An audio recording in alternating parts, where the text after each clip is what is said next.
जिस नारी के ऊपर पितरों की छाया होती है, घर के बुजुर्गों की, घर के पूर्वजों की छाया होती है, ध्यान देना, वही व्रत श्रेष्ठता से कर पाती है। व्रत की श्रेष्ठता उसमें अपने आप आ जाती है। अगर उसके साथ में अगर पितरों की कृपा है, तो पूर्वजों का अगर आशीर्वाद है, तो व्रत वो अच्छे से कर सकेगी।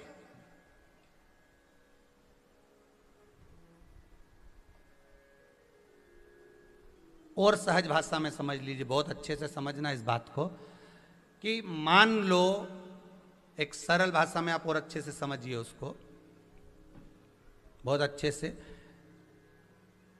कि जिस व्रत के दिन आपका उपास है, सोमवार का, मंगलवार का, बुधवार का, गुरुवार का, तीज का, चतुर्थी का, पंचमी का, छठ का, किसी का भी अगर आपका व्रत है, और उस व्रत वाले दिन यदि आपको क्रोध आ रहा है, व्रत वाले दिन अगर आपकी प्रवृत्ति चिड़चिड़ी हो रही है, क्रोध आ रहा है, अपशब्द निकल रहे हैं, और रोना आ रहा है, क्रोध आ रहा है, बहुत सारे परेशानी उसी दिन तुम्हारे सामने आ रही है, समझ लेना कि तुम्हारे घर के पितृ भूखे जरूर है, अन्न भाग मांग रहे हैं। एक बात पहले भी कही थी, शायद आपको ध्यान में होगा, रात्रि को सोने के बाद, विश्राम के बाद, एक बार कहा था, आप लोगों को याद होगा, कि सोने के बाद में 2 घंटे के अंदर अगर आपकी नींद खुलती है, और खुलने के बाद यदि आपको भूख लग रही है, प्यास लग रही है, तो समझ लेना कि आपके पितर, आपके पूर्वज भूखे हैं, अन्न का भाग मांग रहे हैं, पानी पीने को मांग रहे हैं। उससे नहीं समझ सकते तो व्रत से समझो।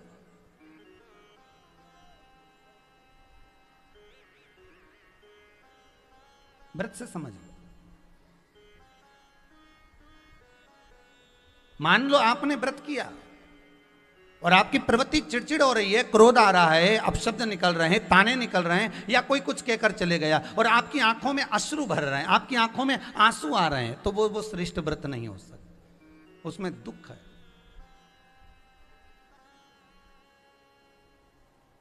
पुष्प ताजा है तो आप भगवान को दोगे, सही है कि गलत है?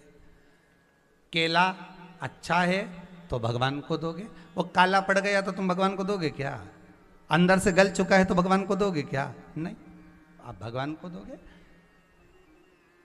कोई फल ताजा है तो आप भगवान को दे दोगे, कोई पुष्प ताजा है, अच्छा है, तो आप भगवान को दोगे। अगर पुष्प मुरझा गया तो भगवान को दोगे क्या? पुष्प बेकार हो गया तो भगवान को दोगे क्या? नहीं। उसी तरह व्रत होता है, उसी तरह हमारा व्रत है।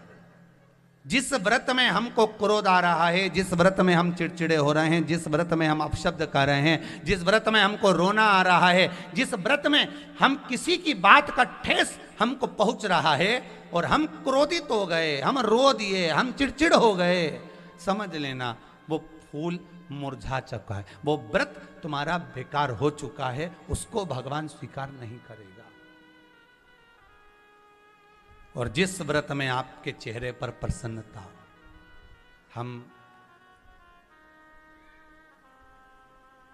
इस व्यासपीठ से कहना चाहेंगे कि जितने भी यजमान यहाँ कथा करवाने आते हैं, जितने भी यजमान यहाँ पहुँचते हैं या ऑनलाइन वहीं से बैठकर पूजन कर कर कथा करवाते हैं, हम उनको भी कहते हैं कि 7 दिन की आपकी शिव महापुराण की कथा है, 5 दिन की आपकी शिव महापुराण की कथा है, 9 दिन की आपकी शिव महापुराण की कथा है। शंकर की कथा, चाहे भागवत कथा हो, चाहे रामायण कथा हो, रामचरितमानस हो, चाहे गीता हो, जिस पुराण को आप बचवा रहे हो, जिस पुराण को आप करवा रहे हो, जो करवाने वाला होता है उसके चेहरे पर स्माइल होना चाहिए, प्रसन्नता होना चाहिए। क्यों?